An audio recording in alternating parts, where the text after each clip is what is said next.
Bang, bang, you're dead. 50 arrows in your head. And now you found the key.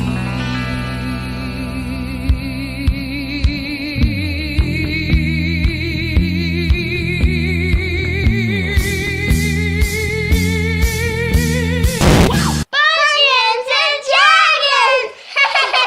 Dragons! Hi, well, welcome back to Bunions and Dragons.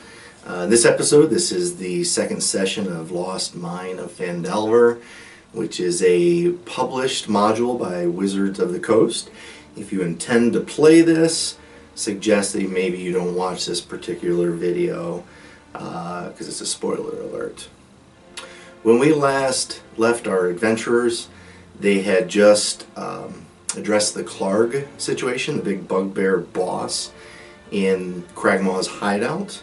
They had killed Ripper, his wolf, and a number of goblins. Clarg ran out of the room, went down a natural chimney or a chute they were using as a garbage chute, and fled the complex.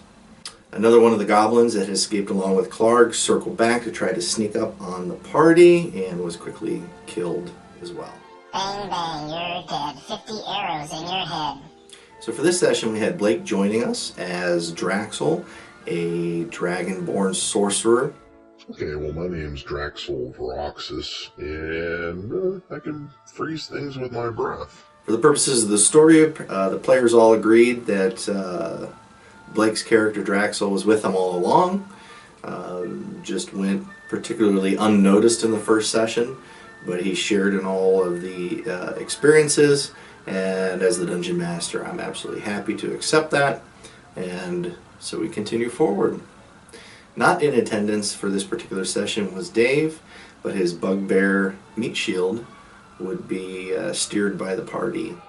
Please treat me gently. No moleste. No moleste. After the dust had settled, Clarg had vanished. The party had recovered a bit. They searched the room. They found a number of crates and sacks, all marked with a icon of a blue lion. They were thinking about perhaps trying to schlep all of those goods out, tie them on top of their wagon, and take it with them to Phandelver. Among the goods found were the crates and the sacks with the stamp of the blue lion on them. They also found an unlocked treasure box that presumably was owned by Clarg, and it contained 100 copper pieces, 18 silver pieces, 2 healing potions, and a really cool jade frog figurine, probably about this tall, has gems set in its eyes, and I think it was Alton decided to take the figurine. The coins were divvied up equally, and 2 of the characters pocketed the healing potions. They also wanted to finish exploring the hideout because they did know that Gundren, Rockseeker, and Sildar, they assume, were hauled off the trail into this hideout, and they have yet to find them. Hey guys, how are we gonna get paid if our employers are dead or captured? This is trouble. They cautiously explored the unexplored parts of the hideout, going across the bridge with Meat Shield in the lead and the party close behind. Fenry, our NPC female noble fighter, was pulling up the rear, guarding the backs of the party, and especially our squishy wizards. As they came around one of the bends, they did hear some goblin activity. They could hear the voices. Alton jumped out to the front of the pack and launched an arrow to the goblin, laying down on the upper level of the chamber. The chamber they were going in was on the same level as them, and then there was a staircase going up the back to a higher elevation, probably over 10 feet or so. Alton stuck the arrow right into the goblin. You know, I think I like the look of my arrow sticking out of your neck. The goblin jumped up. This goblin is Yemik. He's actually number two in command. He's got designs to supplant Clarg as the leader, but it's not looking good for him right now. He is mortally wounded with that arrow. With what remaining strength that Emic has, and with the fury that he has conjured up due to this startling development, he grabs a wounded human who is laying near him. The human is also beaten up on his last leg as well, and Emic yanks up the human and kind of holds him over the ledge and demands that the party cease, that they call a truce, or Emic is threatening to throw the human off the ledge, probably to a certain death. With this, Draxel, our dragonborn charismatic sorcerer, tries to parley with Emic, telling him that there's been a big misunderstanding and that everything is okay and we'll figure this out. Well, hello there, Goblin Boss. How would you ignore that arrow sticking out of your neck and we parley a while? I'm sure there's been just a misunderstanding. It turns out Draxel is just trying to buy time for the rest of the party to get in position to try to take out not only that goblin, but the rest of the goblins, and hopefully save this human who they believe may be Sildar. Kaylin, our half-elf druid, rushes in for battle. She is not afraid. That's enough talk. It's time for action. She downs the first goblin in one blow. Unfortunately, that exposes her to counter goblin attacks, and she is dropped to 0 hit points. She's unconscious, laying prone, and not stabilized at this point. Druid down! Druid down! The battle continues. Arrows fly. Goblins rush in with their short swords. Our Dragonborn has a cold breath weapon. 15 feet cone of cold. He's able to catch 3 of the goblins and put the freeze on them. You can be honest with me, Goblins. You think I've got really bad breath, don't you? Emic sees the melee occurring and makes good on his threat and throws the human off the ledge. He falls to the ground. 0 hit points for this guy as well. Emic is then quickly dispatched, as is the rest of the goblin threat. I think it was DeLang the Wizard stepped in again with a successful medicine check. Here I come to save the day! Stabilizing both Kaylin, the druid, and Sildar, the human fighter. The 2 healing potions that they uncovered in Clarg's room were used now on the Fallen to bring them back up. Michaela rolls a 4 out of a 4, and her healing potion that does 2d4 plus 2 restores the full 10 hit points. Awesome rolling. After Emic and the crew were dispatched, they searched the bodies around for loot, and they did find 8 gold pieces and 30 silver pieces for their trouble. Additionally, on Emic, they found a pouch, and inside the pouch contained 3 gold teeth. Each tooth is probably worth about a gold piece each. They took that as well. Sildar informs them that somebody by the name of the Black Spider apparently had reached out to Clarg and his crew to waylay Gundren, the dwarf. That there is a map to a location called the Wave Echo Cave. They believe that is a map to that location, and Sildar gave them a little bit of information about the history of the Wave Echo Cave, which is found inside of that with a magic forge that the dwarves and the gnomes and the humans used to use to fashion some pretty powerful magic weapons.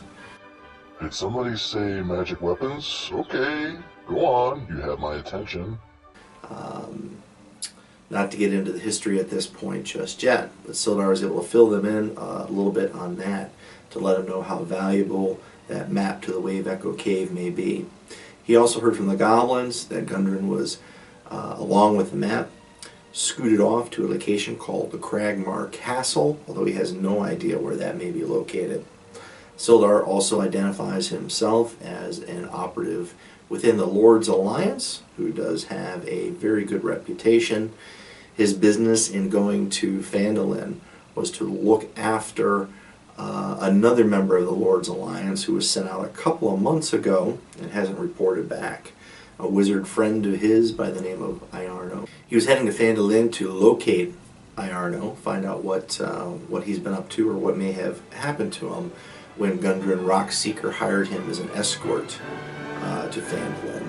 The Lord's Alliance has an interest in creating stability and promoting law and order within developing settlements such as Phandelver, and Sildar was more than happy to assist Gundren in that effort as well.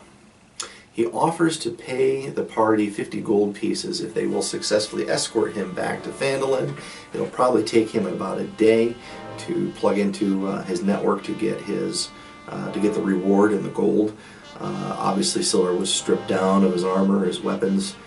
As he's saying this, as a matter of fact, he picks up a short sword from one of the fallen goblins in order to arm himself, but offers the 50 gold pieces as a reward for the escort back to Phandelver. In the midnight hour, I cried more.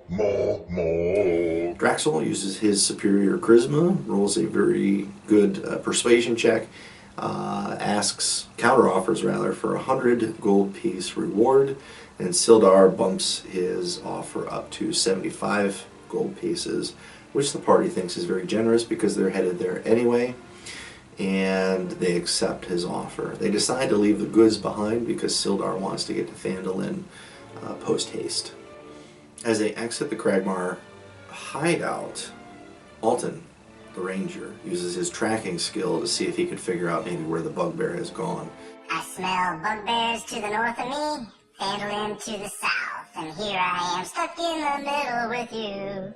The bugbear has fled north. Phandelver, however, is a little east and then south of their current location, in the complete opposite direction. So the party decides to head to Phandelver first to get Sildar well and maybe collect their reward, regroup, and then head out to see if they can find the Cragmar Castle. DeLang, with his successful history check, knows a little bit about Cragmar Castle. He doesn't know the location of it or where it's found, but he thinks he recalls some legend or lore of a dwarven stronghold that is no longer in operation, very dilapidated, and he believes, even though he doesn't know where it is, he believes that that is maybe the same castle that's being referenced here.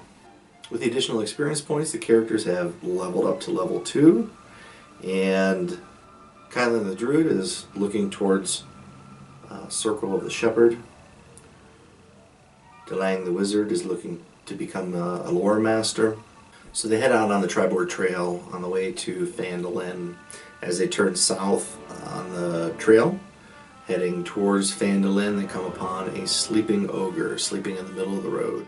Hey fellas, does anybody else notice that bump in the road is snoring? Draxel draws first blood with a successful magic missile attack, of course. Magic missile. DeLang is not far behind with another magic missile. Magic missile!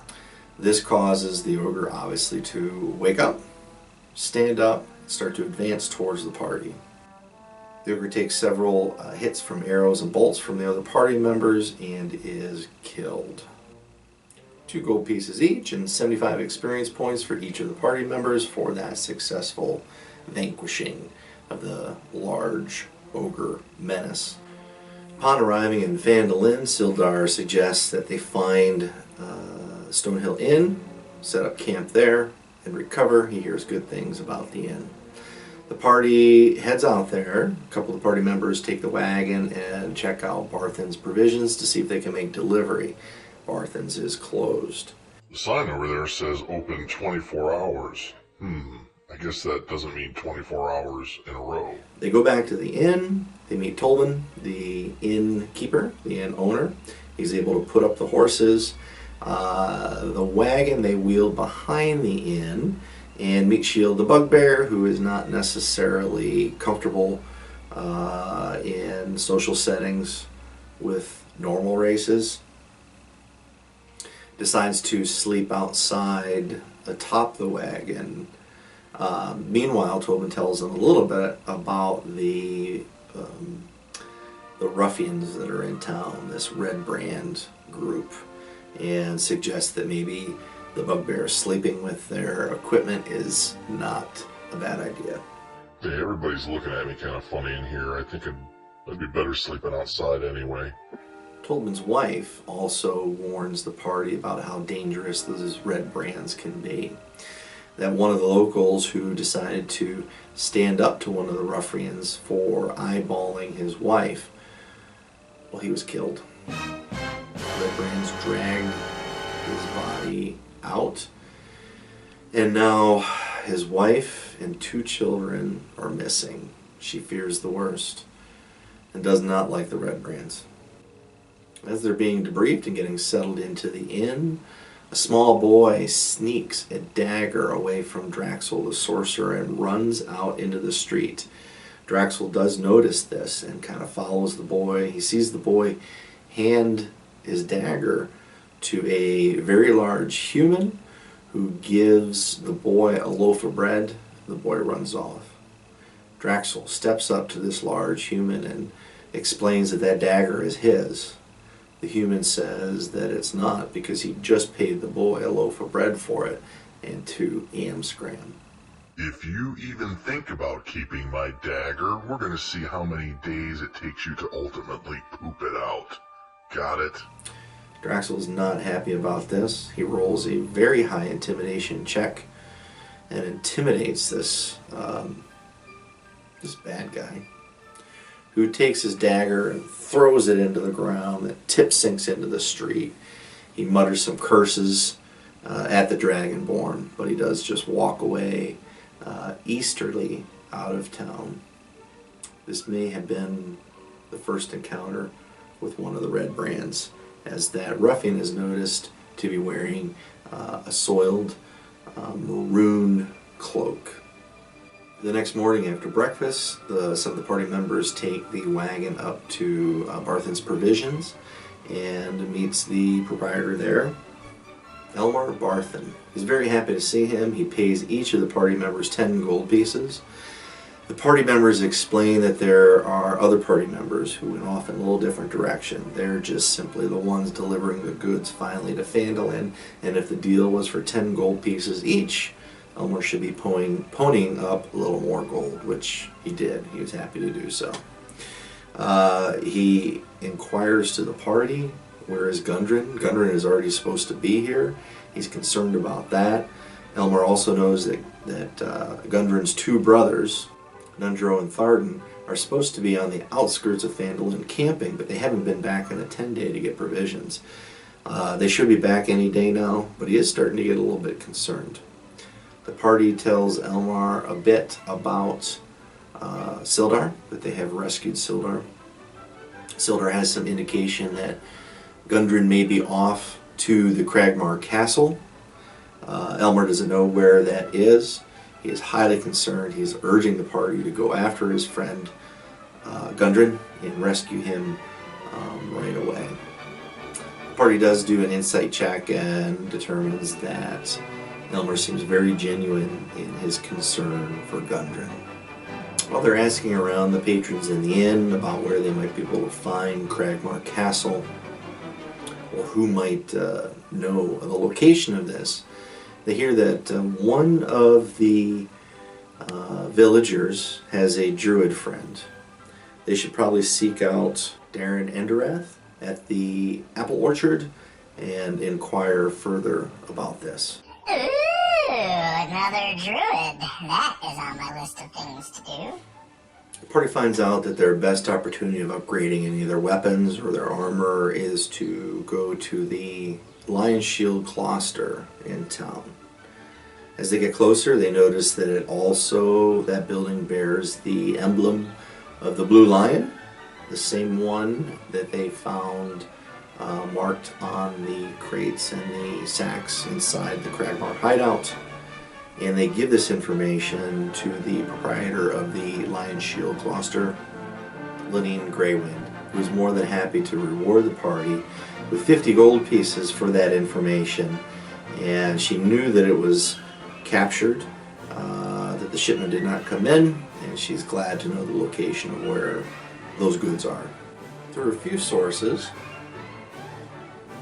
the party was able to determine that the Red Brands tend to hang out at the seedy watering hole on the east side of town called the Sleeping Giants. Additionally, the son of Tolbin, the innkeeper, says that he's got a friend in town by the name of Carp, who has found a secret entrance into the Transcender Manor, which is even further east in town. And then he was almost caught by one of the Red Brands. He barely escaped, and the party can maybe track down the boy Carp at the Outerleaf farm and get some additional information on that. Draxel does not like bad guys, and he is dead set on finding out where these Red Brands are and exacting his own version of justice. Well, the party was going around delivering the goods to Barthen and upgrading their weapons and their armor. Alton hung back with Sildar. Okay, Mr. Lord's Alliance guy, I think I'll hang back here with you. Just watch your back. Make sure everything is copacetic. Who was inquiring more about the location of Cragmar's castle, and he also made contact with the figurehead leader in town, a big chubby banker by the name of Harbin Wester. Alton was asking a little bit about the Red Brands. So, what do you know about these Red Brands? Harbin says, oh, they're really not any trouble whatsoever. They're just kind of like Alton's party, mercenaries for hire that are just trying to do what it is they do. They're a little rough around the edges, but by and large, Harbin says they're not an issue. Don't worry about them.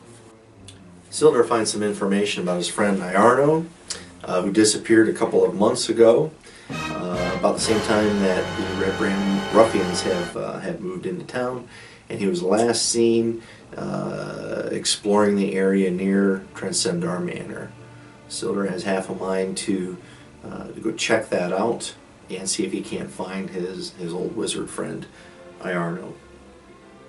Also hearing rumors that the leader of the Red Brands is a person by the name of Glassstaff, because he is seen carrying a glass staff. Well, that should be pretty easy to remember. So the party's a little bit re-equipped. They have a number of things that they can go on. Do they go in the next session to Cragmar Castle? Do they go address the Red Brand problem at the Sleeping Giant watering hole?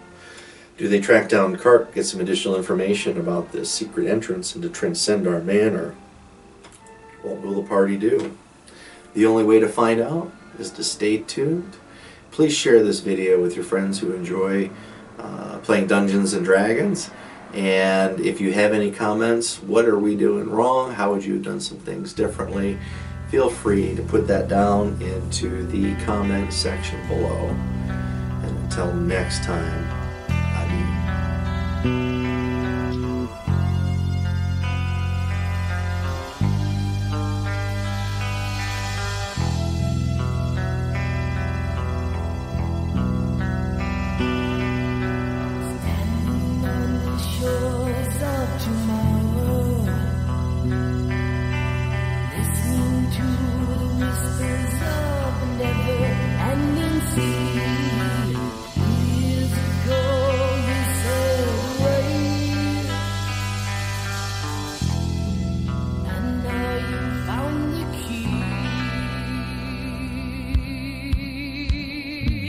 Midnight hour, I cried more.